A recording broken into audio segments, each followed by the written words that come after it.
Vamos a poner la presentación.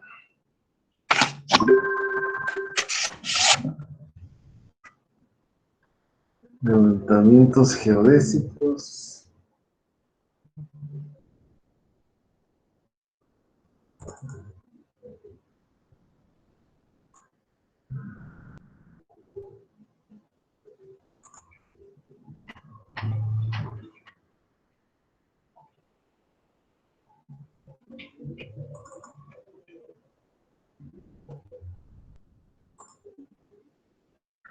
Ok,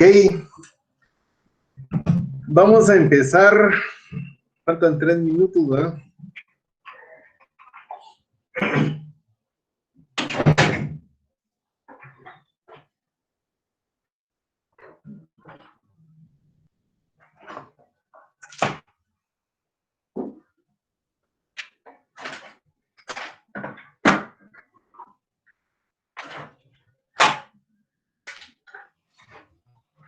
Bueno.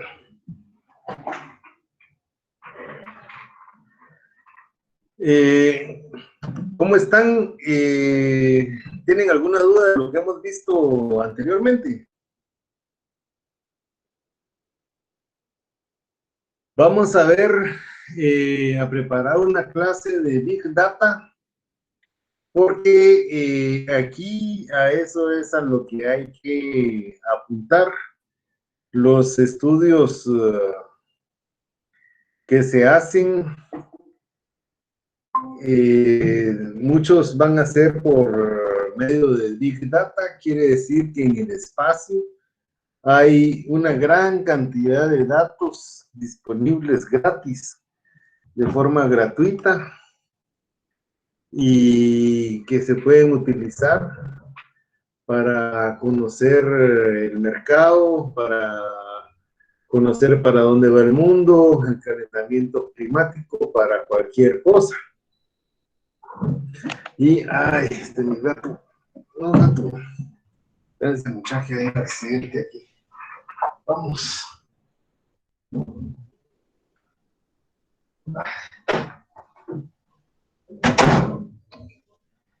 Quedó grabado el gato. Entonces,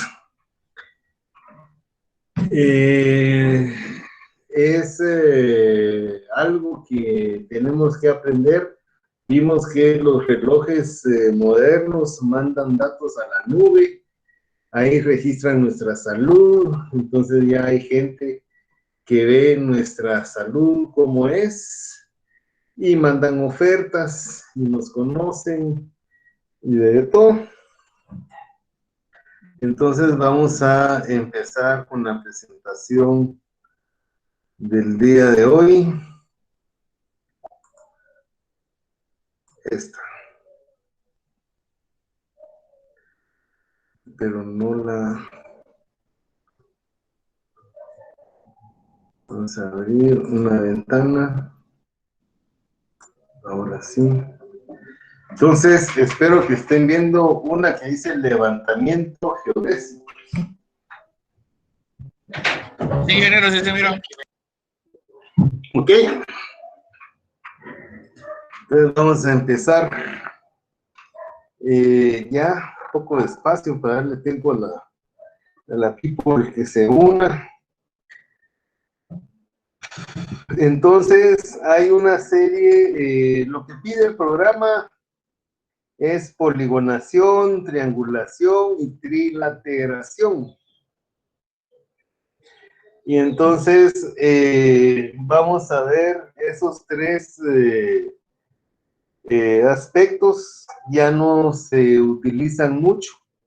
E incluso la poligonación o los polígonos, con el advenimiento de la estación total y el GPS, pues hay chance de hacer nuevas topografías, nuevos conceptos, de inventarlos.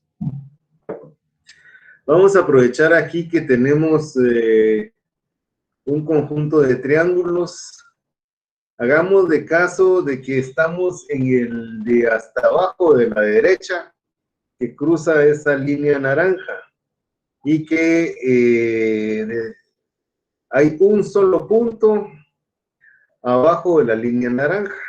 Entonces, nosotros empezamos en este punto y hacemos una línea base y ponemos otro punto y tenemos su dirección y su distancia y la conocemos. Y lo que más costaba antes era medir las distancias. Medir los ángulos era rápido con el teodolito. Entonces se medía un ángulo y si tenía mucha experiencia el medidor no tenía necesidad de repetirlo. Generalmente salía bien medido. Se podía repetir para saber que estuviera mejor medido y si se repetía 2 o 3 veces sin promedio iba a ser el valor más probable. Al sacar una base y 2 ángulos, entonces por triángulos semejantes encontrábamos las distancias de los otros 2 triángulos. Y después, al venirnos a otra base, y ya tenemos una base, una distancia, y habíamos conservado los acimutes, y encontramos los nuevos acimutes, los nuevos ángulos, y por ángulos semejantes ya podíamos tocar otro punto, y así íbamos propagando todos los puntos del mapa. Y esos puntos muy bien medidos se les llamábamos antes geodésicos, ¿verdad? Como costaba mucho medir no había mediciones solo apachando un botón y su distancia es tal, ¿verdad? Se utilizaban hilos. Los españoles traían cadenas, unas cadenas pesadas. Entonces ya se imaginan, solo sostener 2 personas en los extremos de la cadena y una gran panzona en la cadena y entraba un gran error y lo que fuera. Entonces, para las cintas métricas de metal, de acero, pues ya no pesan tanto, pero siempre pesan, dicen aquí mantenerlas a 20 newtons la tensión, y entonces se utilizaban hilos de un material que no se elongaba mucho con el calor, de ínbar, y entonces era más fácil estirar un hilo 100 metros que una cinta o una cadena. Esa era la forma de elongar, ¿verdad? Entonces tenemos aquí que las mediciones por triangulación es lo que habíamos visto. Entonces por triangulación era por ángulos semejantes y trilateración era porque ya teníamos 2 distancias medidas, pero era tontera medir 2 distancias porque costaba más. En el papel todo lo aguanta, se pueden hacer 2 distancias y un ángulo, y lo mismo pues por ley de senos o cosenos. Entonces tenemos que la triangulación y la trilateración y la poligonación es lo que hicieron en topografía 1, que agarran un teodolito, azimut de distancia y se van haciendo polígonos irregulares de distancias y de ángulos y salen formas exquisitas de todas las formas. Y entonces ahora ya tenemos nuevas formas de medir por satélite. Los satélites entonces vienen desde los años 68, llegó el hombre a la luna y empezó a poner, bueno, antes ya había en los 60s, no, Rusia en los 50s puso su primer satélite, el Sputnik, y puso un chucho adentro del satélite, y cuando regresó, pues de plano se había palmado el pobre chuchito, dando vueltas ahí a la Tierra, pero los estadounidenses y todo el mundo se quedaron maravillados porque nadie había alcanzado dicha hazaña. Entonces el expresidente y difunto presidente Kennedy, que se lo volaron, dijo, vamos a ir a la luna dentro de 10 años, y les metió un montón de pistas, y fueron a la luna y a los satélites, y entonces misiones espaciales para bajar satélites. Hay un telescopio que es un satelitón y anda dando vueltas ahí. Entonces después mandaba imágenes erróneas y lo fueron a corregir. Y ahorita están regresando los primeros astronautas. Se recuerdan que astronautas son los de los Estados Unidos y cosmonautas son los de Rusia, para diferenciar. Todo hay diferenciación, ¿verdad? Y ahora los cosmonautas y astronautas vuelan juntos, y acaba de venir la primera misión después del COVID, ¿verdad? Todo que es un mojón en el tiempo, el COVID, los tiempos antes de COVID y después de COVID. Entonces, los levantamientos geodésicos, si tienen alguna pregunta, hablan y me preguntan, porque yo no ando viendo aquí nada escrito en el chat. Miro una pantallota y dice: los levantamientos geodésicos son el conjunto de procedimientos y operaciones de campo y gabinete destinados a determinar las coordenadas geodésicas de puntos sobre el terreno, convenientemente elegidos.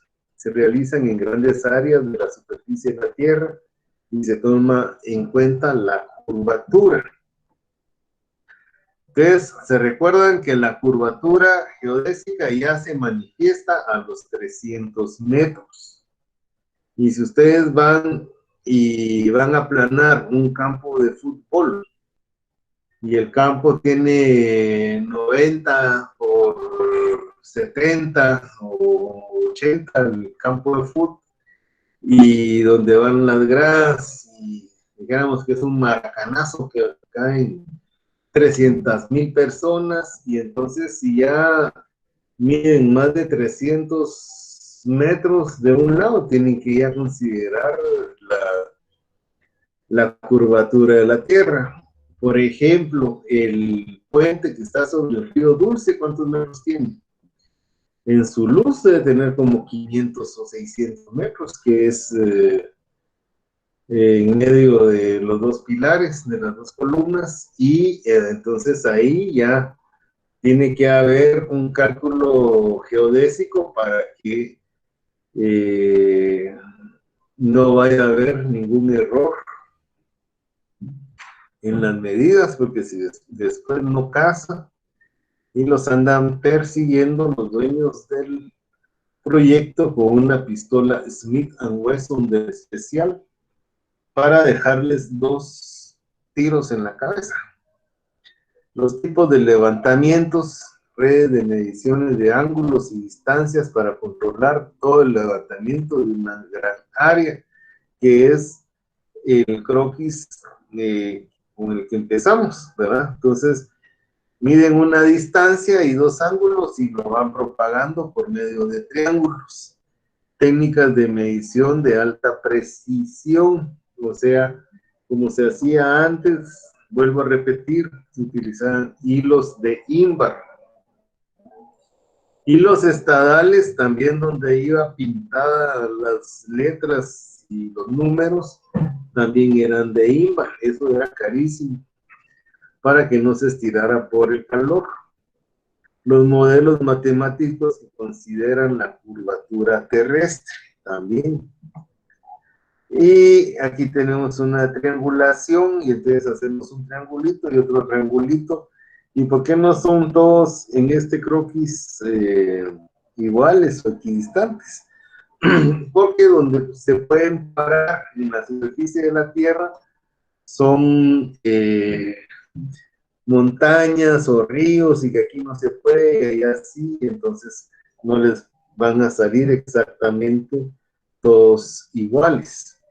La triangulación constituye el método clásico y universalmente conocido para el desarrollo de los levantamientos geodésicos horizontales mediante un procedimiento que determina las longitudes de los lados de un sistema de triángulos interconectados con base en la medida de algunos lados y de todos los ángulos los que se conocen para ir propagando las distancias y los ángulos.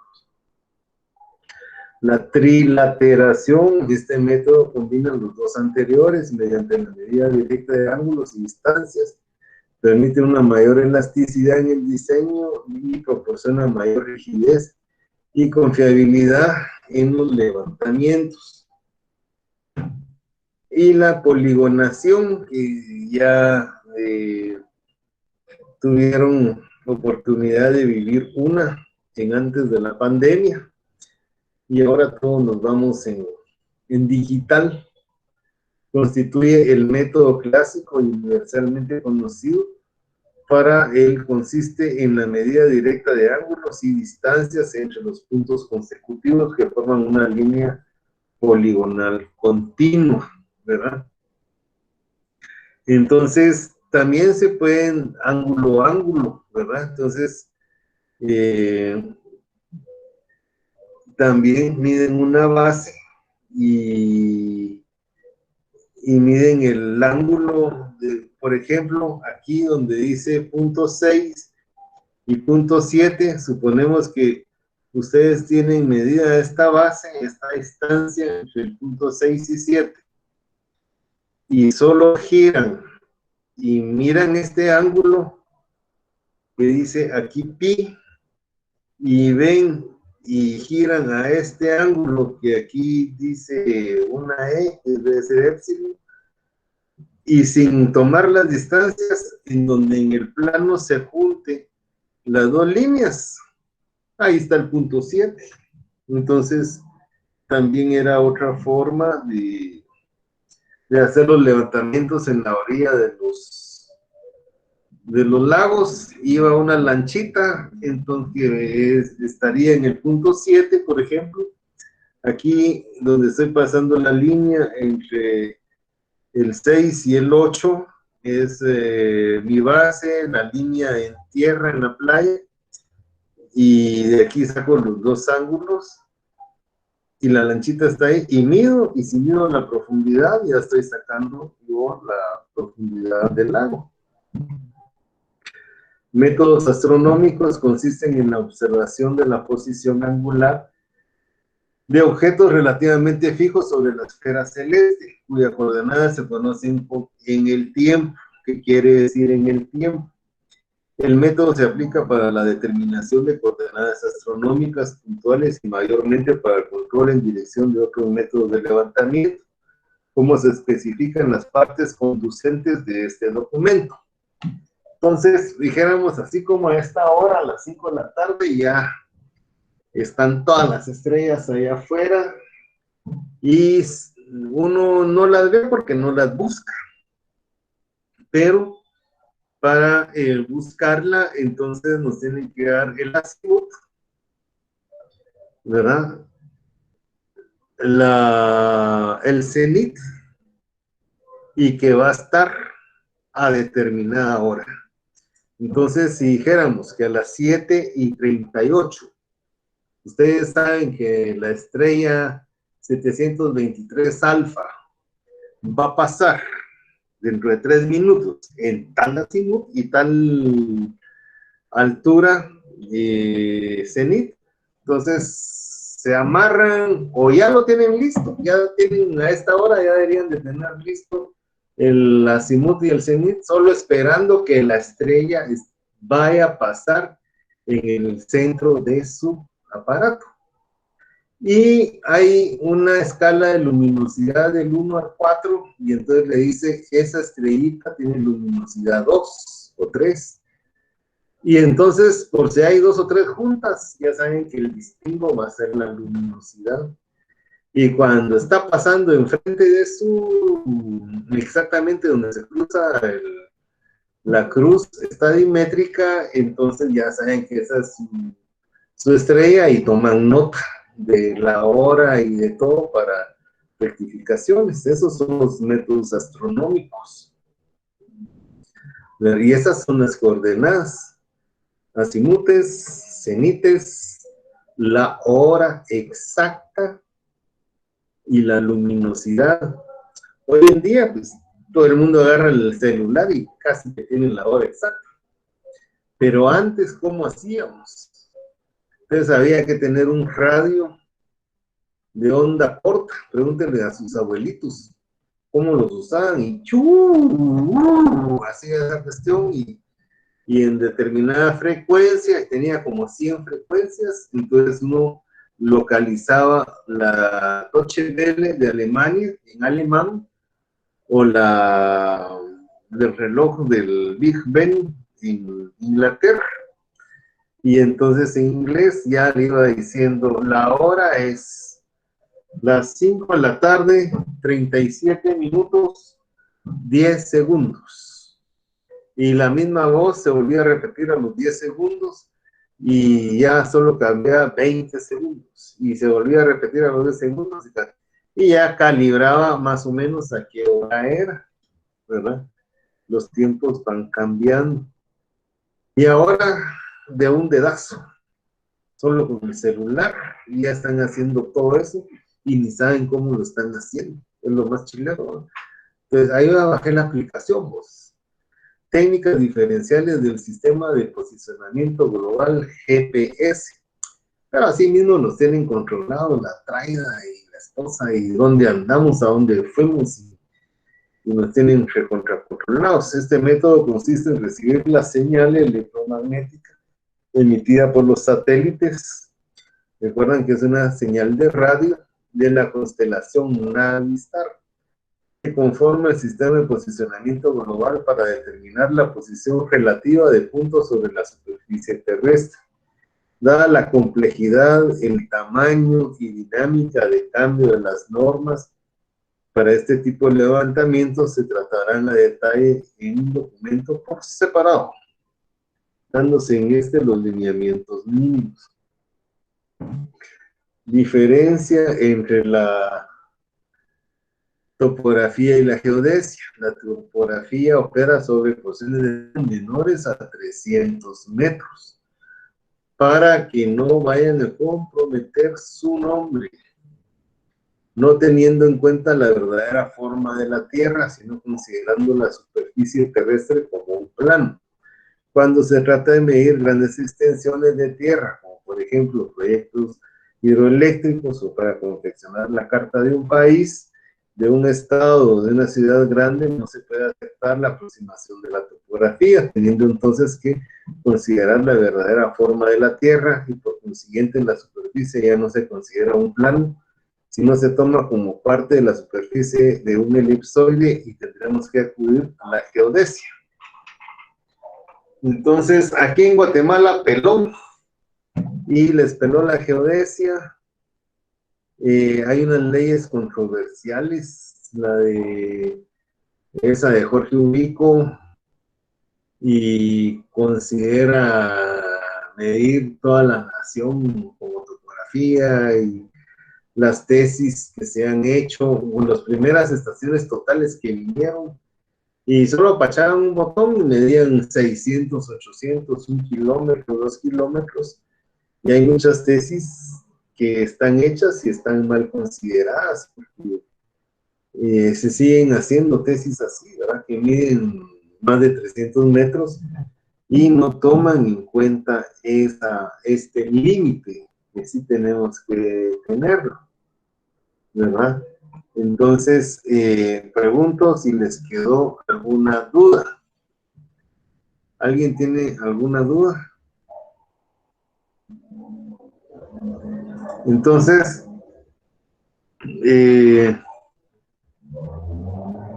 tenemos que ver que ya hoy en día hablar de una triangulación o triliteración, sí es posible que se las vayan a pedir.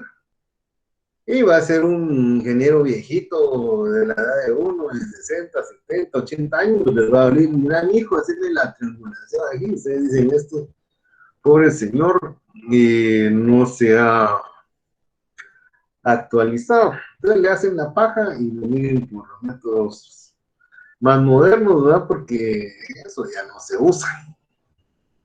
Pero para que tengan una idea, vamos a ver. ¿Qué creen que vamos a ver ahorita? A la 1, a las 2 y a las 3, la conquista de América. Y entonces es para tener claro qué pasó en la conquista.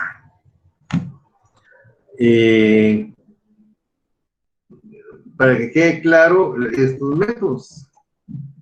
Entonces, la colonización de América. ¿Cuánto nos queda? Son las 40, 50, 60 y 10, ¿verdad? 28 minutos. Media hora, ok. Entonces da súper tiempo. Aquí vemos de que llegó Colón y creyó que llegó a las Indias y nos bautizó como indios.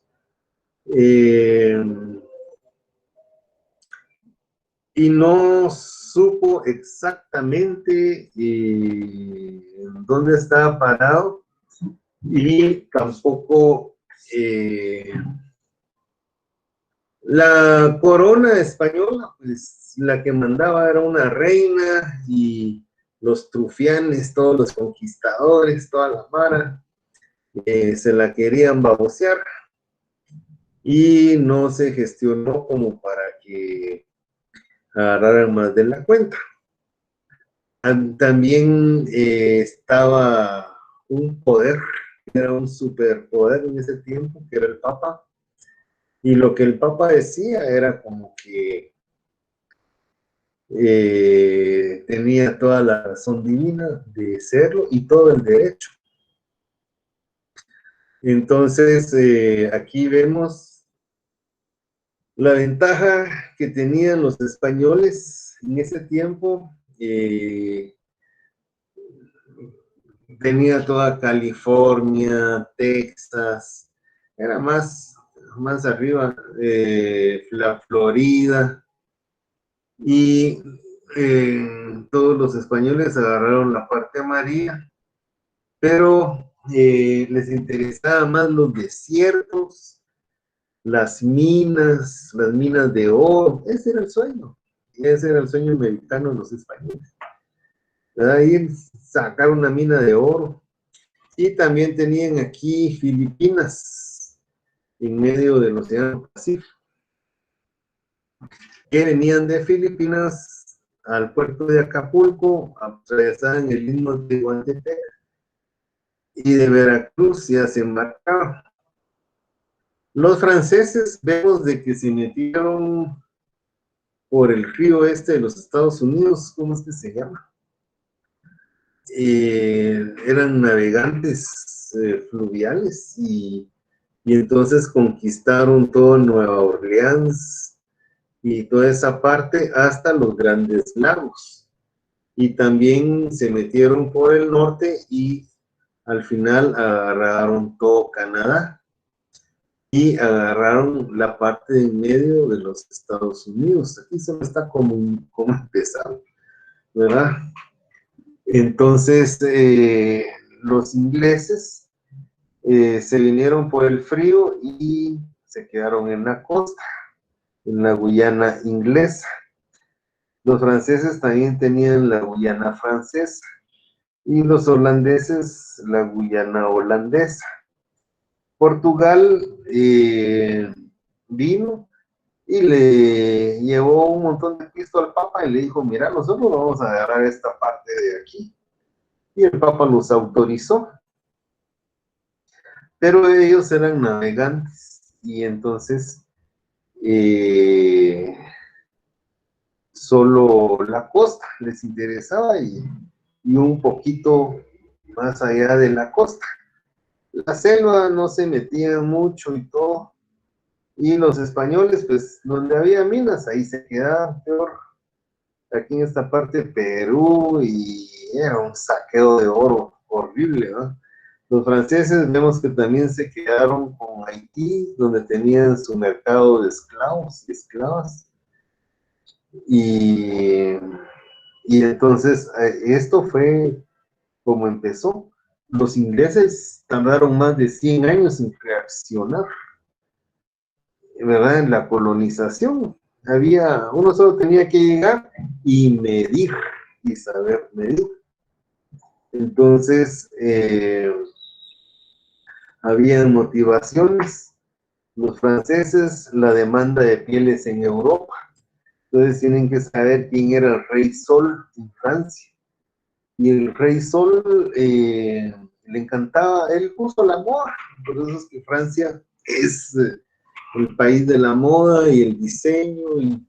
Y él se tenía que vestir diferente todos los días. Él fue el que inventó los zapatos de tacón que le encantaron a las mujeres. Y tenía sus taconotes y sus pies. Ahí pueden ver en internet el rey Sol. Y las pieles y la ropa, la seda, fomentaron la colonización del Caribe. Tenían sus piratas, su economía se basaba en exportación de azúcar, algodón, cacao y tabaco. Illinois, Nueva Orleans, Canadá, hasta Luisiana, ¿verdad? Entonces, ese era el territorio de ellos. ¿Por qué lo perdieron? Porque después llegó Napoleón Bonaparte y en su guerra que hizo a Europa, los gringos ya tenían algo de pista y le compraron por $1,000,000 toda la parte en medio ¿cómo se llama? A Napoleón. Y le compraron esta parte rojita. Y entonces ya la frontera oeste se trasladó como a la mitad. Y después había oro en California, que era española, entonces toda la mara se atravesaba todas estas llanuras donde habían bisontes y lo tenían que hacer en verano, pues el Sahara de invierno se morían y las carretas saqueadas que se atravesaban y todo, y esa fue la conquista del oeste. Y esa era la historia de los Estados Unidos. Todos andaban con sus medidores, medían. Los españoles medían la mitad de lo que era para reportar menos tierra y pagar menos impuestos. Y los holandeses la producción de azúcar. El azúcar hay que verlo como hace adicción y hace mal, no hay que comer azúcar. Entonces era como la marihuana antes. Establecieron las colonias en las cercanías de Delaware, Connecticut, Nueva York y Albany. Muy pronto perdieron las tierras a manos de los ingleses. Aquí está Francia y Holanda. Así quedó las posesiones de Francia que vendieron a los gringos. Y después Texas, que está aquí donde estoy marcando, se anexaron ellos a los Estados Unidos y los mexicanos fueron a combatir a los gringos y como perdieron la guerra, los Estados Unidos se voló de donde está el bracito del Golfo para acá y les cobró la guerra a los mexicanos, así como el Trump les quería cobrar ahorita el muro. Y el mula de Justo Rufino Barrios, nosotros llegábamos hasta Colombia y le regaló a los mexicanos todo lo que es Yucatán. Él viajó a Nueva York a firmar que no quería toda la parte indígena maya que le quedó a México, del Tehuantepec, todo esto. Y según él que iba a conquistar otra vez toda Centroamérica y el batallón Jalapa lo traicionó y se lo voló antes de pasar a El Salvador. ¿A dónde quiero llegar? Vean cómo está ahora el número 4, que es Brasil. Y vean cómo estaba. Ellos solo pidieron permiso, ellos le pidieron al Papa solo la orillita, solo la puntita queremos. Y por esta parte de en medio pasan las montañas. Por aquí, por donde quedó Y con estos métodos de triangulación, ellos fueron haciendo un subplano más grande de como ahora quedó Brasil. Y entonces ya llegaron con el plano con el Papa, que era como el registro de la propiedad, le dijeron, mira Papa, esto no lo tiene ninguno. y nosotros le ofrecemos hacer católicos a todos los indios que viven aquí en el Amazonas. Y todos están pintados de verde y desnudos y cazan pájaros y todo, y entonces, y le llevaron otro montón de oro, y entonces el Papa felizmente accedió porque dijo, entonces voy a tener más adeptos y más católicos. Por la medición, con los métodos que dijimos que acabamos de ver, ¿verdad? Entonces se fue formando Brasil y se fue formando un gran país. En mi libro de portugués 1, que mañana le voy a tomar unas fotos y se las paso, está la verdadera historia del banderaide. Ellos ponían banderas y que iban midiendo. Está en portugués, pero medio van a entender ahí un poco, y entonces eso les va a dar la idea de cuándo venían estos métodos, hace unos 300, 400 años. Y que eso ya no se usa. Esa es la principal razón que tienen que entender ahorita. Y solo como vamos a terminar para ver como cultura general, quedarán 6 diapositivas para que agarren bien la onda y que estén bien parados en donde estamos parados hoy día. Entonces, las colonias inglesas, Juan Caboto en 1500 exploró la costa oeste de Norteamérica, pero la colonización empezó en 1600. Fíjense. Los motivos fueron guerras con otros países, conflictos religiosos internos y escasez de comida en Inglaterra. Entonces ellos se vinieron y pusieron 13 colonias en las que vinieron, pero sabían que venían a trabajar y trajeron a sus mujeres. Y uno tiene que saber que tiene que ser feliz en esta vida y se tiene que casar y tener su familia y trabajar por su familia y ser feliz. Ese es lo principal que tenemos que hacer, y combinar el trabajo con la felicidad familiar. En cambio, los españoles no. Pero antes todos vinieron y ¿qué hay aquí? Y aquí está toda la mara indígena. Entonces, Pedro de Alvarado le encantaba ver quién era el rey y tráiganme a la reina. Y me la traen aquí unos 15 días o 20 días, y cuando la embarace se la regreso al rey. Así le gustaba humillar a los reyes de Guatemala. Él se casó con Francisca de la Cueva, pero se le murió, y ella era sobrina del rey, por eso que tenía mucho cuello. El rey sabía que tenía otra hermana y regresó por la Beatriz. Y la Beatriz no se quiso venir sola, sino que vino como con 40 doncellas. Y cuando vino aquí, Pedro de Alvarado las subastó a todas como los conquistadores y adquirió mucho oro. Y escrito está en el archivo de Promega que dice: voy a vender esta mercadería. Así se refirió a las doncellas de Beatriz, que sé que pagarán muy bien por ellas. Los motivos de los ingleses entonces trajeron gente muy estudiada y muy pensada, y fue que hicieron su constitución, se independizaron, casi que no lo logran. Fue Francia la que les echó una mano para independizarse de los ingleses, y hicieron su constitución, en la cual no es una democracia, no gana el que más votos tiene, sino que tiene pesos, y los estados principales, los 3 estados tienen más peso, y que es donde anda ahorita el Trump y el Biden, en esos estados, convenciéndolos, porque si dijéramos que un estado, Florida, por ejemplo, tiene 20 votos, y si quedan 11 más 9, 20, entonces si gana Trump 11 votos y el otro pierde por 9, pasa a ser 20 todito a Trump. Entonces no pasan a ser 11 para uno y 9 para otro, sino que esa es su forma de... Y por eso es que en la elección pasada perdió, es el único país en el mundo donde alguien puede perder, pero puede ganar las elecciones, ¿verdad? Entonces el proceso colonizador tuvo a cargo las compañías comerciales. Y por eso es de que el comercio es lo más importante para los Estados Unidos. Y ustedes, para venderse bien, tienen que estar pensando en la parte comercial. Colonia inglesa, Jamestown, en Virginia. Ahí está como era. Y sus 13 primeras colonias.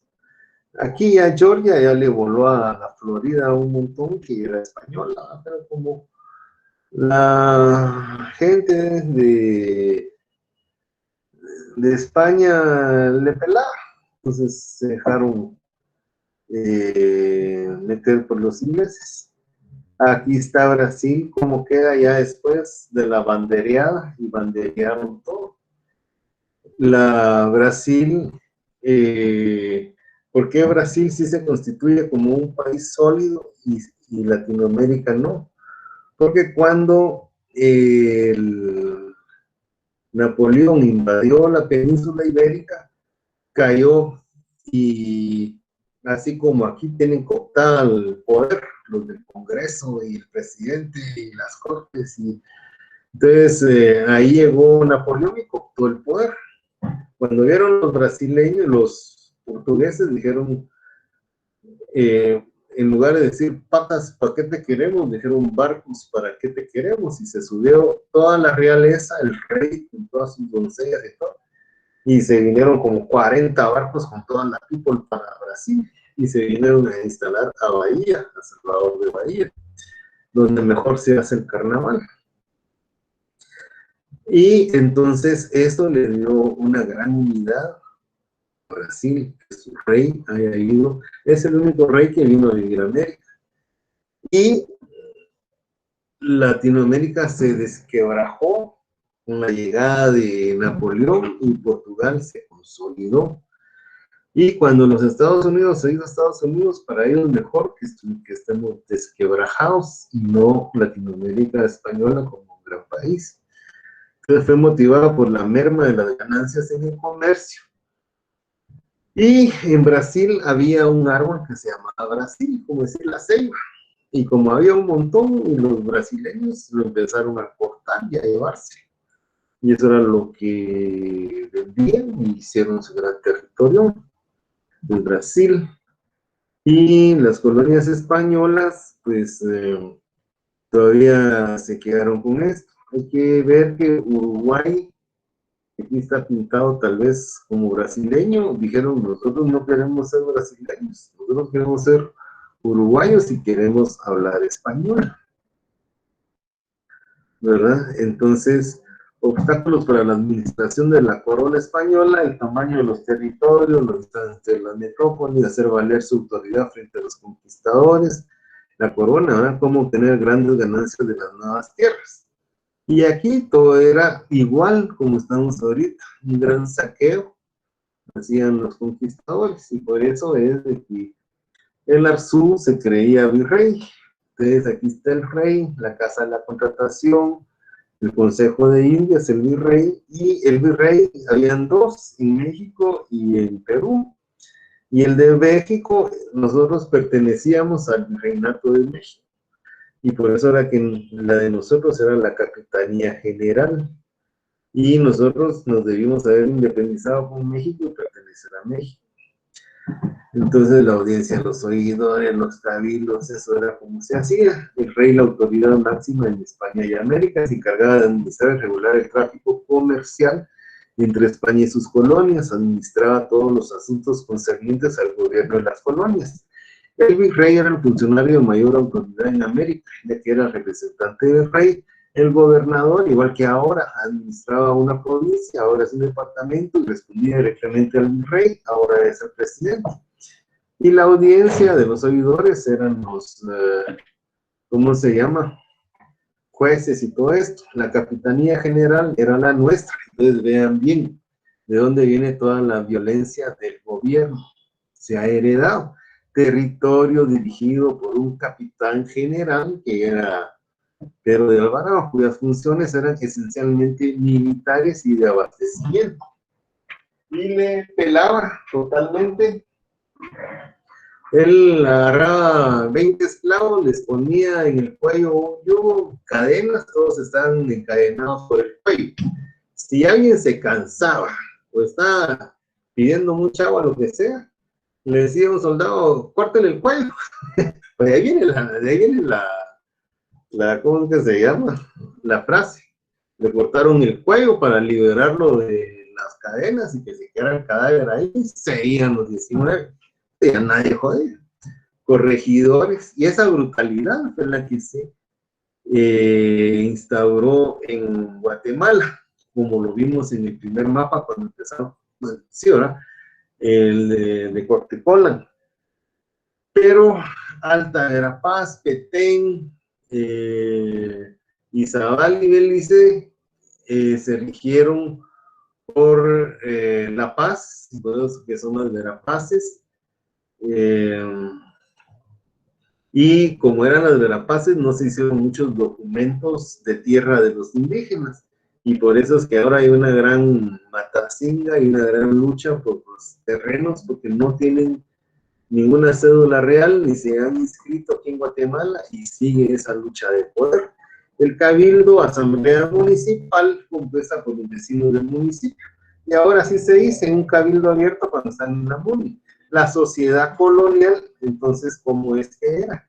Los españoles, que eran los que mandaban, y eran de color blanco. Los criollos o mestizos eran los hijos de los españoles con las indígenas, ¿verdad? Pero cuando vinieron las traídas, que eran las traídas, las que venían con doña Beatriz, entonces ya los españoles tenían dos esposas, tenían la indígena y compraron una doncella blanquita, ¿verdad? Entonces, ese ya pasó a ser otra especie que está entre estas dos, ¿verdad? Unos especie sí, que ellos se llamaban criollos y dejaron a los mestizos, español con indígena mestizo y español con española traída, una traída, eran los criollos. Los indios, los indígenas, los negros y los mulatos. Pero los negros y los mulatos, los negros pues eran los que traían de África y los mulatos era español con negro. Y entonces aquí en Guatemala, por ejemplo, ¿quién conoce San Chomo? Es San Jerónimo Baja de Verapaz, ese era un pueblo de negros. Salamá era el pueblo de españoles. Y el pueblo de indígena es el que está ahí cerca, no recuerda, Miguel Chicaja, era el pueblo indígena.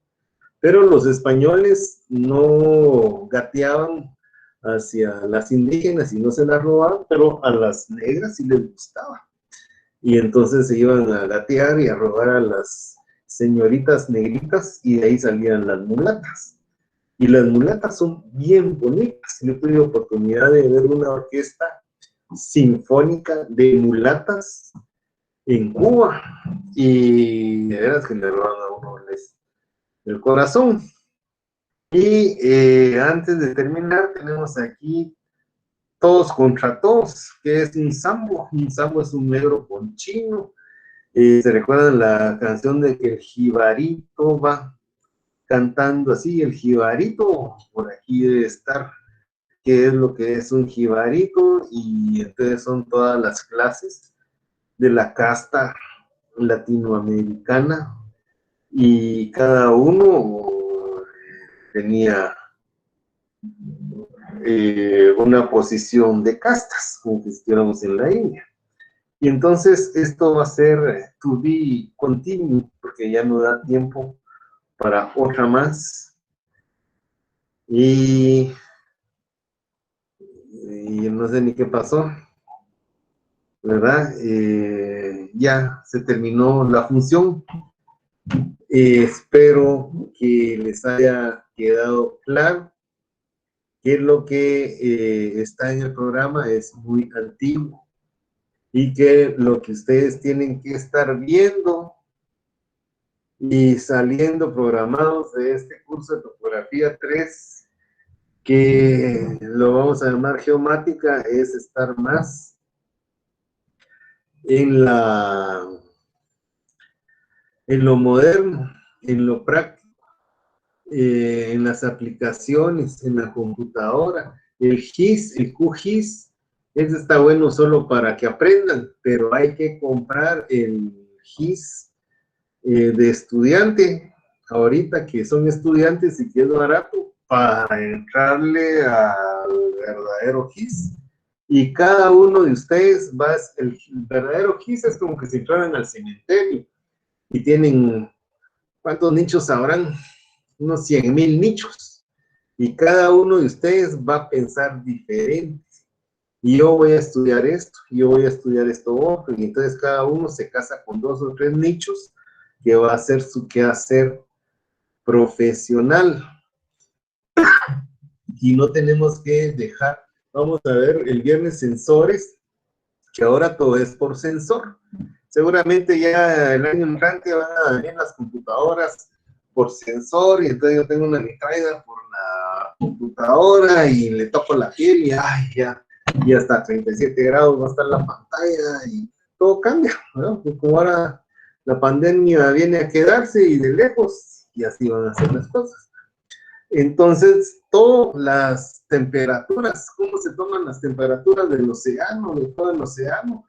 Los satélites, entonces hay satélites que estudian el océano, la superficie del océano, los vientos, estudia las temperaturas, las lluvias, cuánto llueve, todo es de lejos, ya nada se hace de cerca. Y entonces, ya esa visión que les pudieron dar mis compañeros viejos, de que el teolito hay una gran lección y hasta con un yeso en la mano, ya ni se usa yeso, hace un marcador, se usaba antes y ahora esto que es la computadora. Entonces ya eso ya se quedó. Ahora, agarren la onda en el GIS, pero se van al QGIS. Y ahí les vamos a pasar las notas del parcial que ya hicieron y ya van completando zonas y ya nos queda poco tiempo, un par de semanas y vamos a terminar. Quiero cumplir con el programa, aunque sea viejo y antiguo, pero con este ejemplo ya les quedó perfectamente bien claro de que esto de triangulación y transliteración y hasta la poligonación, eso ya quedó en el pasado. Nosotros ya matamos la topografía, ya no hay, pero en Guatemala sí, entonces hay que saber cómo se hace y cómo está la onda en eso, ¿verdad? Pero la oportunidad que ustedes tienen ahorita aquí conmigo es de ver el futuro, del Big Data, todos los datos que están en el espacio que han producido todos los satélites.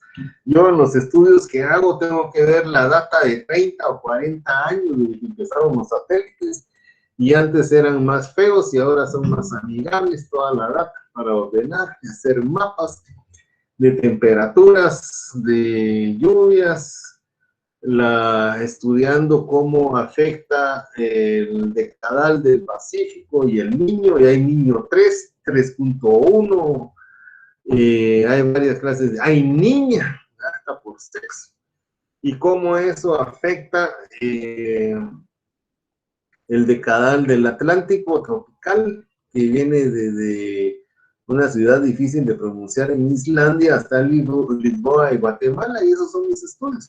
Y todo por satélite, ¿verdad? En la franja transversal del norte. Y muchas mediciones por satélite. Yo hace 20, 25, 30 años ya les hacía planos de hidroeléctricas y sacaba las curvas de nivel por satélite. Hacía los planos de las carreteras y lo que les interesara, o de las curvas de nivel por satélite, y mandaba por satélite los planos y me mandaba un cheque de dólares. Sí venía porque todavía no estaba tanto la Bitcoin y todo eso, venía en cheque y ya lo depositaba. Entonces, a eso es a donde tienen que ir ustedes, que es el Big Data, saber que, por lo menos, si les hablan, mire que el Big Data, y ustedes tienen que ver por dónde va.